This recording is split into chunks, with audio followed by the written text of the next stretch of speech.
In today's video, we're taking a look at this TTartisan 7.5mm f2. Yes, another fisheye lens, as you can see, but I think at £110 there or thereabouts, this one may well have the edge. Let's find out why.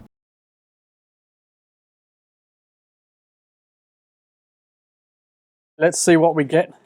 We've got a manual, which is in English and Chinese. Props to them for the nice clear screenshots, so you can see how to get it working. I have been getting a few comments lately about not being able to get their third-party lens working. Don't forget, set it to shoot without lens. It's well described there. And of course, you can also set the focal length, which will help with IBIS if your camera has that right. We've got a warranty card as well, and the lens itself comes with this cap, which, as you can see, is interesting. We'll talk about that in just a moment. Nice, clean, bulbous bit of glass there. That is a little bit awkward to keep actually clean, so be careful. Keep a cloth handy. We've got plastic cap on the rear and a nice metal mount there. This lens feels, other than that, all metal. Weighs 384 grams. I've just weighed it because the spec gives you some random range to do with the other lenses. In fact, the spec doesn't even go up to 384, but I've just weighed it as it is there with the caps. That cap is annoying me. There you go, 384 grams. Now, it's giving you a fisheye 7.5mm or in 35mm full frame equivalent terms, 11.25mm. We've got an aperture here, clicked, f2 to 11. Interesting clicks there. It's quite a slim aperture ring as well, but it is what it is. And then there's the manual focus there with a minimum focus distance of 0.125. That sounds very fun, along with the f2. Very nice. So let me just pop this hood back on and just show you that this center part unscrews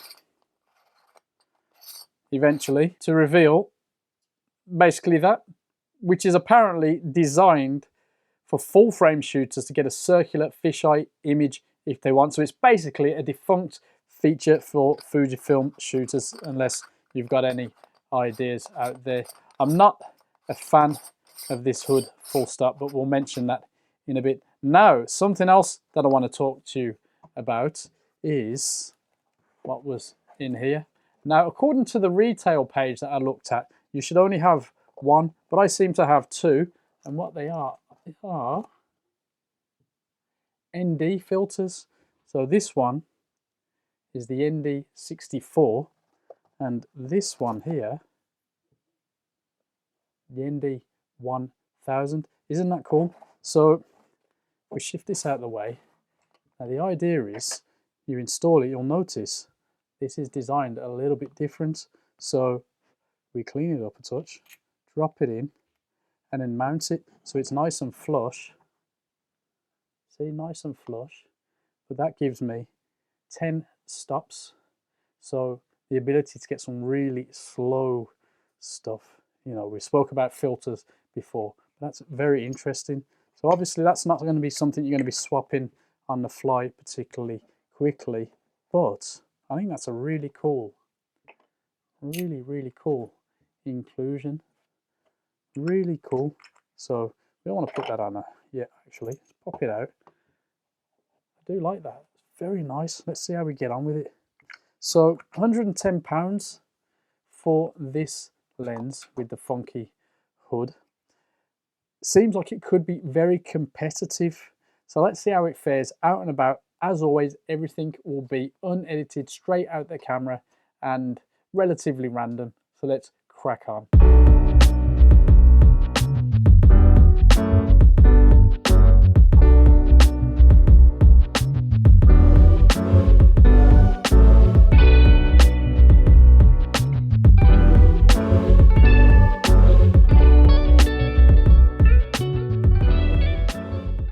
As you've probably noticed, there's a misprint on my copy of the lens, and from the promo shots that I've seen, the first run all looks to be the same.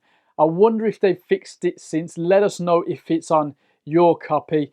On mine, I've definitely got that word fish eyes printed on the lens. Not the best start to quality control, but I haven't seen any real problems from TTartisan, so let's see how we go with this one. Anyway, what's so special about this fisheye lensing? Well, firstly, every lens manufacturer needs a wild card, or at least something fun, you know, like a fisheye. So you can't fault TTartisan for bringing this out.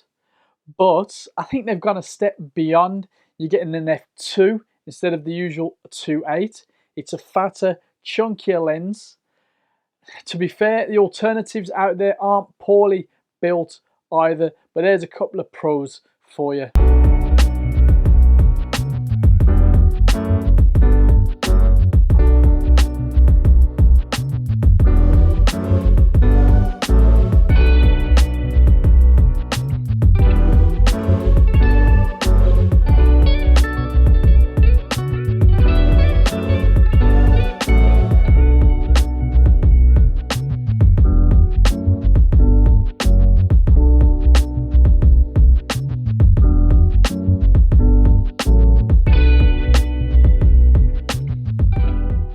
My lens came with the ND64 and the ND1000, so 6 and 10 stops, but looking at the online listings now, you'll probably only get the 10 stop.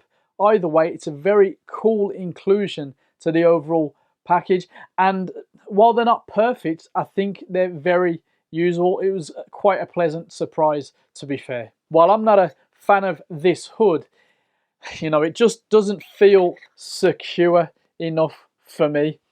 Once it's in place, yes, it gives good protection to the lens, but it always feels like it's going to come off at the slightest touch.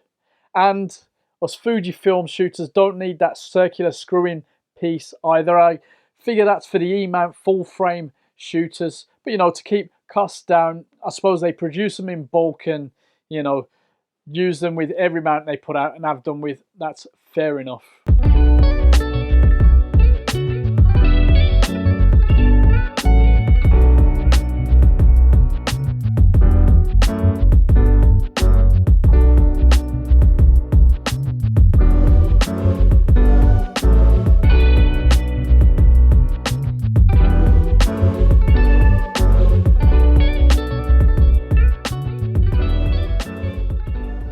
The Aperture Ring is the slimmest I've used in a long time, which makes it a little awkward, you know, but thankfully it's clicked and it's fairly pleasant to use overall.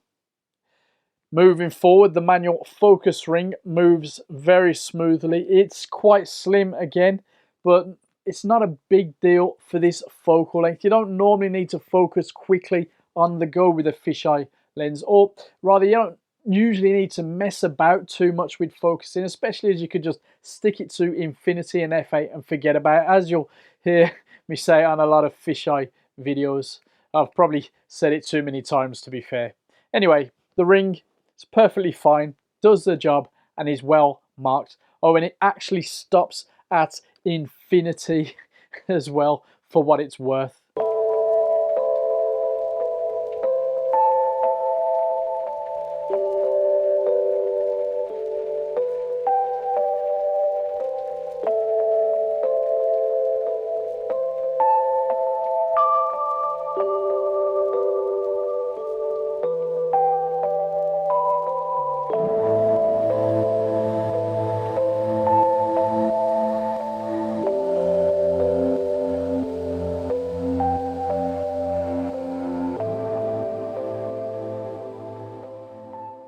Quite understandably, the image is distorted, but you can level it out to some degree and get a fairly standard ultra-wide shot, albeit the edges are never going to be spot on. The image is fairly sharp in the center, but of course it really improves with some stopping down, you know. Contrast is pretty good, and the lens handles colors pretty well too. You might find post-processing is your friend with a lens like this but all the images in this video are untouched for review purposes, and you know, I kind of like them. Some of them a little bit more touch and go, but there you go. Now, vignetting is very present wide open, but this clears up almost immediately upon stopping down. I'd say around f8 is the sweet spot for this lens, but that's not to say that shooting at f2 is a waste of time. It really isn't. You can produce some very fun, very usable shots shooting wide open or close to it with this lens.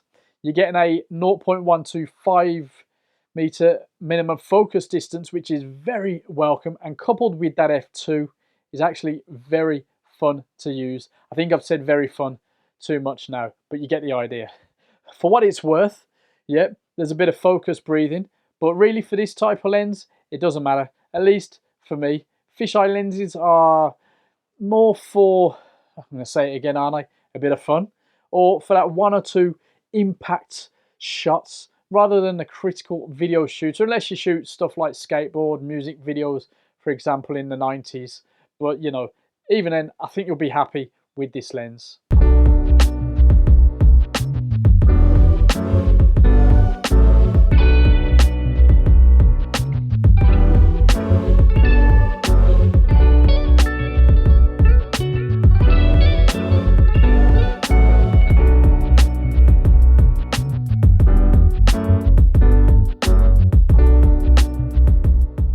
At around £149 at the time of recording, I think the lens represents very good value for money. It's well packaged, comes with at least the 10-stop ND filter, and while that cap is a little bit of a letdown, the overall quality of the lens is very good and probably worth the extra over the nearest equivalents that we've looked at recently. I mean, they do a fine job and they're worthy buys at the price, but this just gives you a little bit extra. So there you go. What do you think about this? Have you used this yourself? Or let us know in the comments below, and I'll see you very soon.